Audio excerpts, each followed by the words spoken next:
వారిని ప్రసంగించవలసిందిగా కోరుతున్నా. అందరికీ నమస్కారం. మనందరి తరపున పూజ్య గురూజీ జన్మించి 157 ఏళ్ళు పూర్తయింది. 158వ జన్మదినోత్సవం. ఈ జన్మదిన సందర్భంగా ఒక మహోన్నతమైనటువంటి మానవత మూర్తిభవించినటువంటి ఒక మహామనీషికి భారత జాతి తరపున మనందరి తరపున నివాళి అర్పిస్తున్నాను, అంజలి ఘటిస్తున్నాను ఆయన స్మృతికి.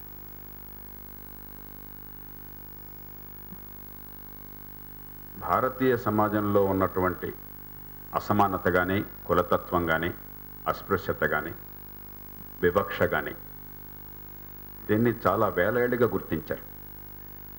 ఆ మాటకు వస్తే గౌతమ బుద్ధుడు కానీ, మహావీర్ జైన్ కానీ ప్రధానంగా ఈ వివక్షని తొలగించాలి, కులాన్ని నిర్మూలించాలన్న లక్ష్యంతోనే వారంతా పోరాటం చేశారు. ఆధునిక యుగంలో 5 మహనీయులు ఉన్నారు. మహాత్మా జ్యోతిబా ఫూలే 1827లో పుట్టి 90లో మరణించాడు. ఆయన 63 సంవత్సరాల వయసు. ఒక రకంగా ఆధునిక భారతీయ సమాజంలో ఈ అసమానతల తొలగింపు కోసం అని చెప్పిన సైద్ధాంతిక ప్రణాళిక ఏర్పరిచిన ఆయన.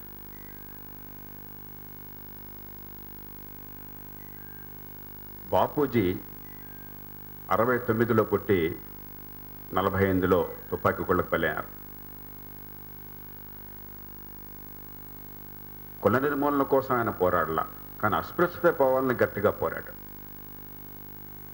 జీవితం అంతా పోరాడాడు. నమ్మిందే జీవించాడు ఆయన. రామస్వామి నాయకర్ 79లో పుట్టాడు. ఆయన గాంధీ గారి తర్వాత 10 ఏళ్ళకి. ఆయన దేవుడు లేడు, దేవుడు పుస్తకాలు లేవు, దేవుడు విగ్రహాలు లేవు అని మొత్తాన్ని తిరస్కరించి పారేసి ఈ కుల వ్యవస్థ నిర్మూలన కోసం రాజీలేని పోరాటం చేసి 73లో మనలో చాలామందికి ఇంకా ఆయన పోవటం గుర్తున్నది. 73లో ఆయన పోయినాడు. బాబాసాహెబ్ అంబేద్కర్ ఆయన 91లో పుట్టి 1891లో పుట్టి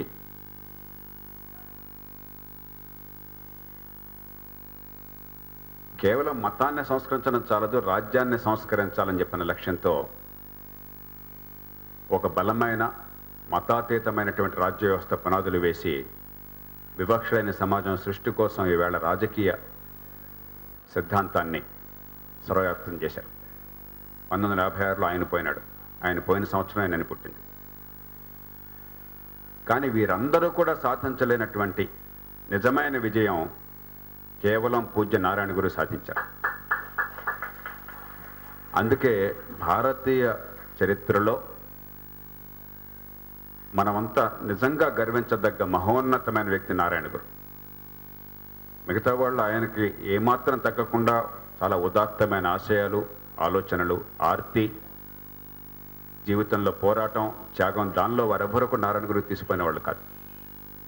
కానీ కేవలం నారాయణ గురు మాత్రమే నిజంగా ఆయన చుట్టూ ఉన్న సమాజాన్ని ఆయన జీవిత కాలంలో సంపూర్ణంగా మార్చగలిగాడు. ఈ దేశంలో అదృష్టం ఆ కాలంలో నారాయణ గురికి, ఇటీవల కాలంలో కొంతమేరకు పండిత పాండురంగ శాస్త్రి అథాబ్లే స్వాధ్యాయ ఉద్యమం అథోలే అథాబ్లే ఈయన కూడా కొంకణ్ ప్రాంతంలో కానీ, గుజరాత్ తీర ప్రాంతంలో కానీ కొన్ని వేల గ్రామాల్లో మౌలికమైన మార్పు కోసం కృషి చేసి విజయం సాధించాడు. ఎందుకని కేవలం నారాయణ గురికి మాత్రమే ఈ విజయం సాధ్యమైంది? పాండురంగ శాస్త్రి గారి విజయం కూడా కేవలం కొన్ని గ్రామాలకు మాత్రం పరిమితమైంది. ఆ తీర ప్రాంతంలో తప్ప ఒక రాష్ట్రాన్నో ఒక భాషనో మొత్తాన్ని ఆయన ప్రభావితం చేయలేకపోయినాడు. ఎందుకు నారాయణ గురు మనకి అవసరం? ఆయన భావజాలం, ఆయన ఆలోచన, ఆయన తీరు, ఆలోచనని మించి ఆయన తీరు మనకెందుకు అవసరము అంటే, భారతీయ సమాజాన్ని నిజంగా మార్చాలన్న కోరిక మనకుంటే బహుశా దానిలో ఎన్నో పాఠాలు నారాయణ గురి జీవితం నుంచి, ఆయన బోధనల నుంచి, ఆయన ఆచరణ నుంచి నేర్చుకోవచ్చు.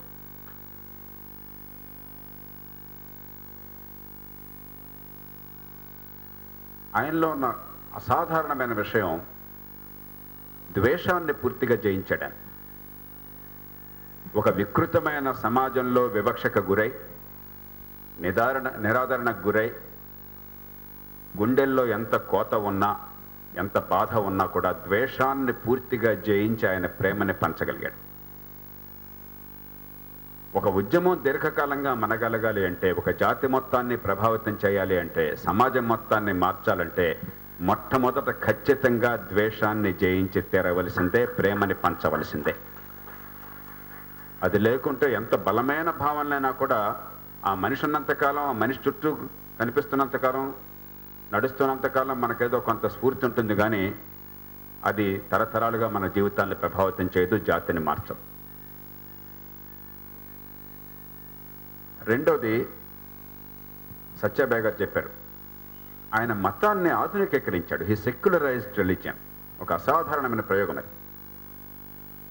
ఆయన మతాన్ని మనిషి నుంచి దూరంగా తీసుకుపోలా. ఆయన భాష అంతా కూడా ఈవేళ మనమంతా కూడా ఏ మతమైనా, మతం లేకపోయినా, దేవుడు అంటే నమ్మకం ఉన్నా నమ్మకం లేకపోయినా మనమంతా హాయిగా ఏ సంకోచం లేకుండా వాడగలిగిన భాష. నేను మళ్ళీ మళ్ళీ మళ్ళీ మళ్ళీ ఆయన అక్కడ ఆయన ఉదాహరించినటువంటి వాక్యాలు చూస్తూ ఉన్నాను. దానిలో ఒక్క మాట నేను చెప్పడానికి సిగ్గుపడతానా, కొంచెం సంకోచపడతానా చూస్తున్నాను. 100కి 100 పాళ్ళు సగర్వంగా ఆ మాటలు నేను చెప్పగలిగాను. ఈ సమాజంలో కాదు, మీరు అమెరికాలో ఉన్నారనుకుందాం, బ్రిటన్లో ఉన్నారు, ఆఫ్రికాలో ఉన్నారు, చైనాలో ఉన్నారు, మిడిల్ ఈస్ట్లో ఉన్నారు, లాటిన్ అమెరికాలో ఉన్నారు. అక్కడ భాష ఏదైనా, కులం ఏదైనా, మతం ఏదైనా, ప్రాంతం ఏదైనా సరే, ఆ భాష వాడడానికి ప్రపంచంలో మానవత ఉన్న ఏ మనిషి సిగ్గుపడకూడదు, సంకోచపడకూడదు. అంత ఆధునికీకరించాడు ఆయన. మూడోది, పెద్దలంతా కూడా విజ్ఞులైన వారు ఉన్నారు, కానీ శతాబ్దాల పర్యంతం ప్రపంచంలో మతాలు ఛాందసత్వాన్ని పెంచినాయి. ఇటీవల కాలంలో మతాలు మనుషుల్లో ఆలోచన పెంచుతున్నాయి, కానీ పూజ్య స్వామీజీ చెప్పినట్లుగా ఫలానా కులస్తులో లేకపోతే మహిళలో వింటే శేషం పోయాలని చెప్పిన వాళ్ళకి అందకుండా చేశాం. బైబిల్ చదివితే సామాన్యులంతా కూడా బాగుపడిపోతారు అని చెప్పిన బైబిల్ను కొంతమందికి మాత్రం ఉంచాం. అందుకే మార్టిన్ రావాల్సి వచ్చింది. ప్రతి మతంలో కూడా కేవలం కొంతమంది సొత్తుగా, మతాచార్యుల సొత్తుగా, కేవలం వాళ్ళ ఆదేశాలని పాటించేటువంటి సామాన్యులుగా, భీరువులుగా మనుషుల్ని మార్చారు. కానీ నారాయణ గురు తొలి రోజు నుంచి విద్య విద్య విద్య, విద్య నుంచే స్వేచ్ఛ, విద్య ద్వారా స్వేచ్ఛ. జ్ఞానాన్ని పెంచకుండా భక్తుల్ని తయారు చేస్తే అది రిచువల్ అవుతుంది, కానీ నిజమైనటువంటి ధర్మం కాదని పూర్తిగా గుర్తించిన మనిషి ఆయన. ఈ 3 మౌలికమైన అంశాలు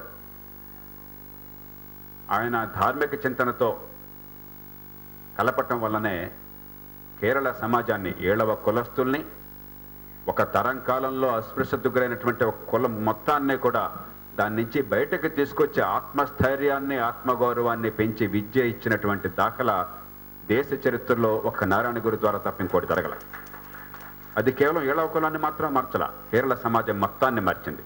ఇప్పటికి కూడా కేరళ గురించి మాట్లాడగానే మనం కేరళ సమాజం దేశంలో ఇతర ప్రాంతాలతో పోలిస్తే అక్కడ వైశిష్ట్యం ఉందని ఎందుకు గుర్తిస్తున్నాము అంటే, విద్య విషయంలో కానీ, ఆలోచన విషయంలో కానీ, మానవ విలువల విషయంలో కానీ, మానవ హక్కుల విషయంలో కానీ, ప్రజాస్వామ్య సంప్రదాయంలో కానీ ఎందుకు అక్కడ బలమైన పునాదులు ఉన్నాయనుకుంటున్నామంటే, కొంతమంది ఈ పార్టీలు ఆ పార్టీలు అనుకుంటున్నారు. కాదు, అది కేవలం నారాయణ గురు జీవితం, ఆయన చేపట్టిన కార్యక్రమాలు, ఆయన ప్రభావితం చేసినటువంటి సమాజం. అందుకే కేవలం మొక్కుబడిగా పెదాల మేంచి కాకుండా గుండె లోతుల్లోంచి మీ అందరి తరపున, ఆ తరపున నారాయణ గురు స్మృతికి అంజలి ఘటిస్తున్నాం. చాలా క్లుప్తంగా 4 అంశాలు, పెద్దలందరూ ఉన్నారు కాబట్టి దయచేసి మీరంతా ఆలోచన చేయండి. మీ ప్రభావం సమాజం మీద బోల్డంతుంది. ఎందుకంటే ఇప్పటికి కూడా మతం ప్రభావం సామాన్యుల్లో కోట్లాను మంది మీద చాలా విశిష్టంగా ఉంది. ఆ మత ప్రభావాన్ని మంచి మార్గానికి మళ్లించడం ఎట్లా అన్నది ఆలోచన చేయకపోతే జాతి నష్టపోతుంది. మొట్టమొదటిది విద్య. నారాయణ గురి జీవితం అంతా పరితపించిన అంశం. నాకు దేవుడున్నాడో లేదో తెలియదు, పెద్దలంతా మళ్లించాలి, పూజ్య స్వామీజీ క్షమించాలి మీరంతా. నాకు నిజంగా దేవుడున్నాడో నాకు తెలియదు, దాని గురించి పెద్దగా ఆలోచన కూడా చేయను. గౌతమ బుద్ధుడు చెప్పినట్టుగా దేవుడున్నాడో లేదో నాకు తెలియదయ్యా, మనిషి ఉన్నాడు, మనిషికి బాధలున్నాయి, కష్టాలున్నాయి, అనవసరమైన కష్టాలున్నాయి, అంతకుమించి దేవుడు అనవసరం అని నేను నమ్ముతున్నాను. దేవుడు నన్ను గురించి పట్టించుకోకపోతే నేను కూడా దేవుడిని గురించి పట్టించుకోకూడదని నిర్ణయించుకున్నాను. Mutual non interference. కానీ పాపం ఉందని నేను పూర్తిగా నమ్ముతున్నాను. దేవుడున్నా లేకున్నా ఖచ్చితంగా పాపం ఉన్నది. ప్రపంచంలో అతిపెద్ద పాపాలు ఏమన్నా ఉంటే అన్ఫుల్ఫిల్డ్ పొటెన్షియల్ మొట్టమొదటిది. ఒక బిడ్డకి తెలివితేటలున్నా, దేవుడనేవాడు ప్రకృతితో ప్రతిభా పాఠవాల్ని పంచినా కూడా దాన్ని బయటకి తీసే ప్రయత్నాన్ని సమాజం చేయకుండా కేవలం ఫలానా తల్లి గర్భాన పుట్టాను కాబట్టి నా బతుకెట్లా అయిపోయిందని ఏ బిడ్డ కన్నీళ్లు కార్చినా కూడా మనమంతా పాపం చేస్తున్నట్టు రక్క సమాజంలో. రెండోది నివారించదగ్గ కష్టం. నివారించలేనటువంటి కష్టానికి మనం ఏం చేయలేం. కానీ రోడ్ల మీద కనీస జాగ్రత్తలు లేకుండా యాక్సిడెంట్లో చనిపోతుంటే, కాళ్ళు చేతులు పోగొట్టుకుంటే, టీకాలు అందన కారణంగా లక్షలాది మంది పక్షవాతం పాలన పడుతుంటే, నివారించదగ్గ జబ్బులు వచ్చి చనిపోతుంటే అంతకంటే పాపం ఇంకోట్లేదు. ఈవేళ ఈ రెండు పాపాలు భారత జాతిని దహించేస్తున్నాయి. ఇక్కడ ఈ స్కూలుకు రాగానే స్కూల్ ఎట్లా ఉందనుకుంటే చాలా సంతోషం వేసింది. 700 మంది పిల్లలు ఉన్నారు, మంచి పాఠాలు అందుతున్నాయి, వాళ్ళ కులం ఏమిటో వర్గం ఏమిటో మనం పట్టించుకోవట్లేదు, వాళ్ళకి మంచి భవిష్యత్తు ఇచ్చే ప్రయత్నం చేస్తున్నాం. కానీ ఇదే గడ్డ మీద, ఇదే ఊళ్ళో, ఇదే ఆల్వాల్లోనో లేకపోతే కూకట్పల్లిలోనో లేదా కంటోన్మెంట్లోనో మరో ప్రాంతంలోనో లేదా ఓ పల్లెలోనో, ఇందాక మాస్టర్ చెప్తున్నారు పొదిల్లో ఆయన స్కూల్లో చదువుకున్నానని చెప్పని, ఎందుకని చదువు అందటం లేదు? డబ్బు లేకనా? ఈవేళ లక్షల మంది శక్తికి మించి రిక్షా కార్మికులు, రెక్కాడితే కానీ డొక్కాడని వాళ్ళు, వాళ్ళ శక్తికి మించి డబ్బు ఖర్చు పెట్టి ప్రైవేట్ స్కూల్లో చదివిస్తున్నారు, ఏమన్నా చదువుతుందేమన్న ఆశతో. సరే, వేల కోట్ల రూపాయలు మనం పన్నులు కడుతున్నాం, ఆ సర్కారు బోల్డ్ పథకాలు పెట్టామని రోజు మనకు చెప్తూ ఉన్నారు. కానీ నిజాయితీగా గుండె మీద చేయి వేసుకుంటే 180 మంది పిల్లలకి ఈ దేశంలో చదువు సరిగ్గా అందటం లేదు, వాళ్ళ శక్తి బయటపడడం లేదు. ఇది కఠోరమైన వాస్తవం. ప్రైవేట్ స్కూళ్ళైనా గవర్నమెంట్ స్కూళ్ళైనా. ఇటీవలనే 64 దేశాలలో 74 ఎంటిటీస్ మధ్య ఒక అంతర్జాతీయ సర్వే చేశారు, చదువు ఎట్లా ఉంది ఈ దేశాల్లో అని చెప్పని. 15 ఏళ్ల పిల్లల చదువు ఎట్లా ఉంది, ఏ మేరకు వాళ్ళు నేర్చుకోగలుగుతున్నారు అని చెప్పని. అంటే చదవటం, రాయటం, అంకగణితం, కొన్ని లెక్కలు వేయటం, తర్కం, ఇంతే. పెద్ద విషయాలు ఏం చేయాలి. ప్రపంచం అంతా ఒకే రకమైన పరీక్ష వాళ్ళ భాషల్లో పెట్టారు. 64 దేశాల మధ్య సర్వే జరిగితే ఇక్కడున్న తల్లులు తండ్రులు అందరూ తెలుసుకోవాలి. మన దేశం స్థాయి ఏంటో తెలుసా? అట్టడుగు నుంచి 2వ స్థానంలో మనం ఉన్నాం. మనకంటే తక్కువ ఒకే ఒకటి, మనకంటే దిక్కుమాలిన దేశం ఉంది మన అదృష్టం కొద్దీ, కజకస్తాన్ అని చెప్పని. ఆ పేరు కూడా మీలో చాలామంది వినుంటారు. సెంట్రల్ ఏషియాలో ఉంది, ఒకప్పుడు సోవియట్ యూనియన్లో ఉండేది. అది ఉంది కాబట్టి అట్టడుగు స్థానం మనకు దక్కల అదృష్టం. లేకపోతే అడుగు నుంచి 2వ స్థానంలో ఉన్నాం మనం. నాకెవరన్నా ఈ దేశంలో అద్భుతమైన విద్య ఉన్నది, ఈ దేశంలో అపారమైనటువంటి శాస్త్ర విజ్ఞానం గలటువంటి లక్షలాది మంది ఉన్నారని చెప్పంటే వాళ్ళు కొట్టాలనిపిస్తుంది. ఎందుకంటే అబద్ధాలు ఆడుతున్నాం మనం మోసం చేసుకుంటున్నాం. 100కి 10 మందికో 15 మంది పిల్లలకో కాస్తంత విద్య అందితే విద్య కాదది. 100కి 80 మందికి వాళ్ళకి శక్తి సామర్థ్యాలున్నా, ప్రతిభా పాఠవాలున్నా, వాళ్ళకి విద్య ఈ సమాజంలో అందటం లేదు. ఆ సమాజంలో అందరికీ మంచి ప్రమాణాల విద్య ఖచ్చితంగా అంది ఏర్పాటు చేసినప్పుడే నారాయణ గురికి ఆత్మ ఉంటే ఆత్మ నిజంగా సంతోషపడుతుంది, లేకపోతే క్షోభిస్తూ ఉంటుంది. ఆయన జన్మదినం జరుపుకునే అర్హత మనకు లేదు. దయచేసి మతాచార్యులంతా కూడా ఏ మతానికి ఆ మతం, ప్రతి కుటుంబం గుండెల్లో కూడా ఈ మాట ప్రవేశపెట్టండి. రాజకీయంలో ఉన్న వాళ్ళకి అధికారులు చెప్పండి, మీ దగ్గర మీ ఆశీర్వాదం కోసం వస్తారు వాళ్ళు. దేశాన్ని దోచుకుంటున్న వాళ్ళు కూడా, పాపాలు చేస్తున్న వాళ్ళు కూడా, లంచాలు మింగేవాళ్ళు, హత్యలు చేసేవాళ్ళు కూడా మీ కాళ్ళు పట్టుకోవడానికి మీ దగ్గరికి వస్తున్నారు. వాళ్ళందరికీ కాస్తంత గడ్డి పెట్టండి, కాస్త బుద్ధి పెట్టండి.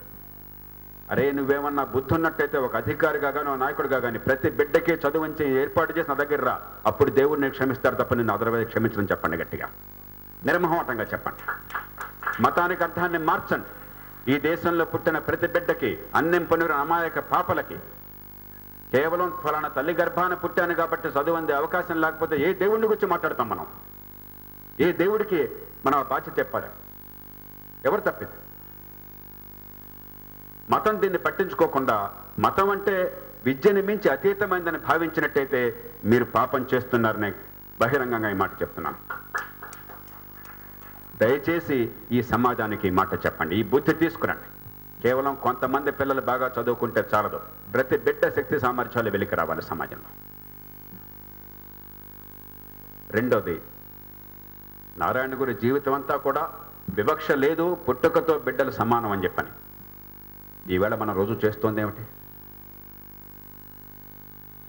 ముస్లింల కారణంగా బంగ్లాదేశ్ నుంచి వచ్చారన్న అపోహతో ఈశాన్య భారతంలో ఊచకోతకోవడానికి ప్రయత్నం చేస్తామా? వాళ్ళు బంగ్లాదేశ్ నుంచి వచ్చిన వాళ్ళు కాదు, 100కి 90 మంది ఇప్పుడు 1920లో అప్పటి బెంగాల్ నుంచి వచ్చిన వాళ్ళు. అక్కడ టీ గార్డెన్స్లో పనికి మనుషులు కావాలంటే వచ్చిన వాళ్ళు. పోనీ లేదంటే బంగ్లాదేశ్ నుంచి వచ్చారు అనుకుందాం. పొట్టకూటి కోసం కష్టపడి పనిచేయడం కోసం మనిషి కృత్రిమంగా పెట్టిన సరిహద్దులు దాటి వస్తుంటే నిన్న మొన్నటి దాకా మన బిడ్డలు, మన అన్నదమ్ములు ఇవాళ ఊచకోతకు వస్తామా? సరే, అక్కడ తప్పు జరిగింది.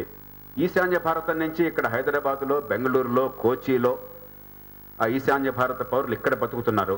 వీళ్ళందరినీ భయపెట్టి రైళ్లలో టికెట్లు కూడా లేకపోయినా కూడా రద్దీగా వాళ్ళంతా నుంచుని పశువుల్లాగా వెళ్ళే ప్రయత్నం చేస్తాము మనం. ఎక్కడి దేశం, ఎక్కడ సమాజం, ఎక్కడి మతం ఇది?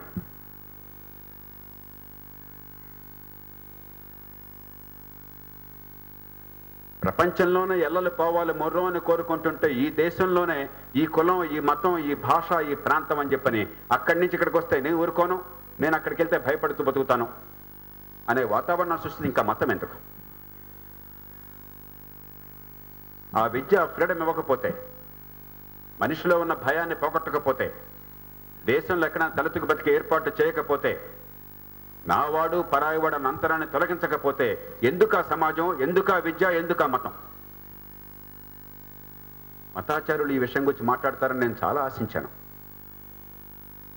ఎప్పుడైనా మాట్లాడితే నా మతం వాడికి ఏమైనా జరిగిందని మాట్లాడినవాడు ఎవడు ఉన్నాడు తప్పితే నా దేశంలో పౌరులు జరిగిందని మాట్లాడినవాడు కనిపించట్లేదు నాకు. అంటే వేరే మతం వాడి జరిగితే సరేనా? లేకపోతే నా భాష వాడి జరిగితే బాధపడేవాడు ఉన్నాడు కానీ వేరే భాష వాడు జరిగితే బాధపడేవాడు కనిపించట్లేదు నాకు. ఎంత సంకుచితం చేసుకుంటాం ఈ సమాజాన్ని? పెద్దలందరికీ చాలా స్పష్టంగా చెప్తున్నాను, ఇది పిల్లలకు అర్థం కావాలి, పెద్దలకు అర్థం కావాలి. దక్షిణాసియాలో ఎక్కడ ఏ మతంలో, ఏ కులంలో, ఎక్కడ ఎవరు పుట్టినా కూడా వాళ్ళందరూ కూడా మన మనుషులను గుర్తించకపోతే, వాళ్ళందరూ ఆర్థికాభివృద్ధి మనకు ఉమ్మడిగా అవసరాన్ని గుర్తించకపోతే, వీళ్ళు ఎక్కడున్నా కూడా వాళ్ళ హక్కులున్నాయని మనం గుర్తించకపోతే, గౌరవించకపోతే ఈ దేశానికి, జాతీయతకి అర్థం ఉండదు. మన సాంప్రదాయానికి, మన మతానికి, మనం చెప్పే ధర్మానికి అర్థం ఉండదు. నారాయణ గురు ఆనాటి పరిస్థితుల్లో మతాన్ని గురించి ప్రత్యేకంగా పోరాడాడు ఆయన. కానీ ఈవేళ ఈ కులం పేరుతో, మతం పేరుతో, భాష పేరుతో, ప్రాంతం పేరుతో నువ్వు పరాయవడం తిరస్కరించే సంస్కృతిని పెంచుతున్నప్పుడు, రాజకీయం దాన్ని ఓటు బ్యాంకులుగా మలచినప్పుడు, ప్రజల మధ్య ద్వేషాలని పెంచడమే రాజకీయ చిత్రత అయినప్పుడు ఎందుకని గొంతు పట్టలేదు మనం?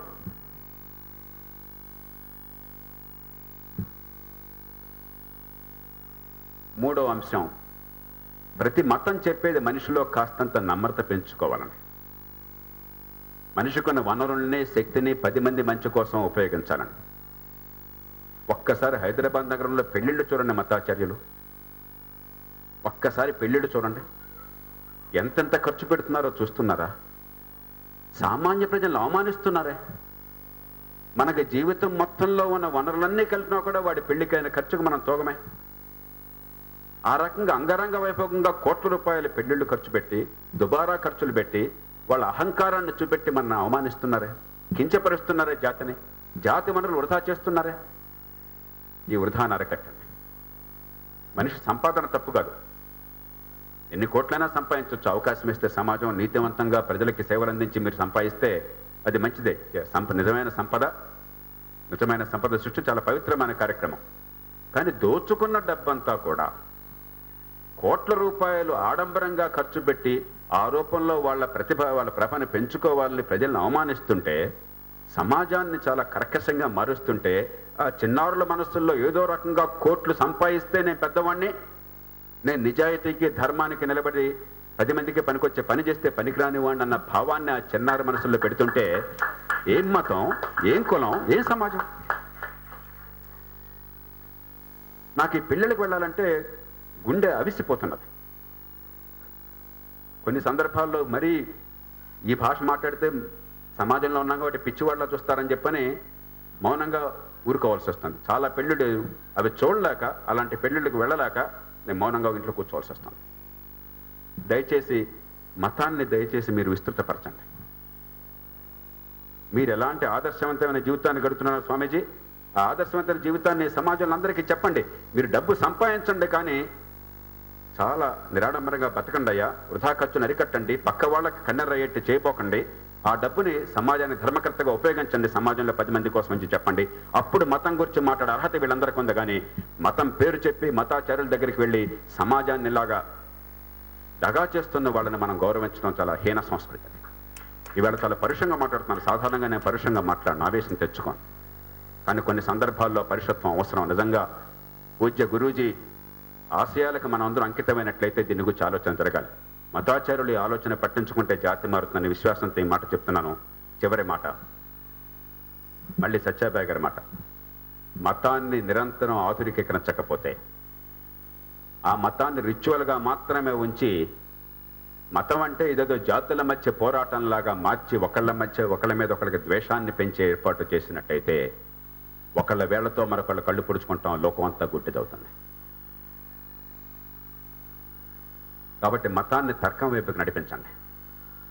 ఈవేళ ఇంటర్నెట్లో, ఈ మొబైల్ టెలిఫోన్లలో, ఈవేళ పెరుగుతున్న సాంకేతిక విజ్ఞానంలో ప్రపంచంలో ఎల్లలు చెరిగిపోతున్నాయి. క్షణాల్లో మనకి పరిజ్ఞానం అందుతున్నది. మన అజ్ఞానాన్ని అంతం చేయడం కోసం మార్గాలు పూర్వం ఎప్పుడు లేనంతగా మన చేతుల్లో ఉన్నాయి. దాన్ని సద్వినియోగం చేసుకోవాలని చెప్పంటే మతాన్ని ఆధునికరించడంతో పాటు మతాన్ని తార్కికం చేయాలి.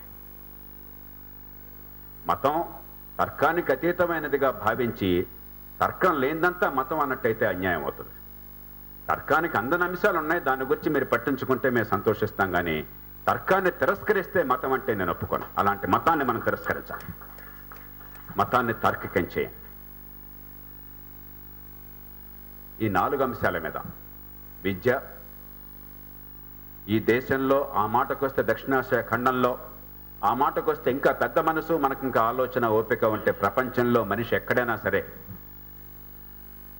అంతరాలు లేకుండా, ఎల్లలు లేకుండా సమానంగా చూసి గౌరవించేటువంటి సంస్కృతి, సంస్కారం, దానికి తగ్గ ఏర్పాట్లు మాటల్లో కాదు చేతల్లో. ఈ ఆడంబరాన్ని తొలగించి కోట్లాది మందికి అవమానాన్ని పంచిపెట్టే సంస్కృతిని అంతం చేసి డబ్బుకి ధర్మకర్తలుగా, సంపద సృష్టి మాత్రమే సంపదకి మూలంగా వచ్చే సమాజ నిర్మాణము, మతాన్ని తార్కికరించడం, తర్కం నుంచి దూరంగా తీసుకుపోకుండా మతాన్ని ఆధునికీకరించడం, ఈ 4 విషయంలో పెద్దలంతా ఆలోచన చేస్తారని చెప్పి ఆశిస్తూ, నేను మనసులో ఉన్న మాటలు నిష్కర్షగా చెప్పాను. మిమ్మల్ని ఎవరిని నొప్పించాలన్న ఉద్దేశ్యం కాదు. నిజమైనటువంటి ఆధ్యాత్మికతని పూర్తిగా గౌరవించి పాదాభివందనం చేసేవాడిని, ఆధ్యాత్మికత పేరుతో మనుషుల మధ్య విభేదాలు సృష్టిస్తే తిరస్కరించేవాడిని నిర్ద్వందంగా. అందుకోసం గుండె లోతుల్లోంచి నిజాయితీగా ఈ మాటలు చెప్పాను. మన్నించమని వేడుకుంటూ, నాకు సమయం లేదు, అందుకే సకాలంలో వచ్చాను. సత్యబాబు గారు, అందరికంటే ముందే వచ్చాను, నేను 10 గంటలకి ముందే వచ్చాను కాబట్టి సమయానికి వెళ్ళిపోతున్నాను, మన్నించమని వేడుకుంటూ. ఎందుకంటే నేను కరెక్ట్గా ఇక్కడ 1.5 గంటన్నర అనుకున్నాను, వేరే కార్యక్రమం ఉన్నది. నాకు డబ్బు అక్కర్లా, నాకు అధికారం అక్కర్లా. దేవుడు ప్రత్యక్షమైతే నేను అడిగేది ఒక్కటే, దేవుడా రోజుకి 28 గంటలు ఇవ్వు, జీవితాన్ని ఇంకో 30 ఏళ్ళు అదనంగా పొడిగించు, ఈ దేశంలో మార్పు కళ్ళతో చూడడం కోసం అని చెప్పని. సమయాన్ని అదుపు చేయలేను కాబట్టి మన్నించమని వేడుకుంటూ మీ అందరికీ నమస్కరిస్తూ నేను సెలవు తీసుకుంటున్నాను. జై హింద్.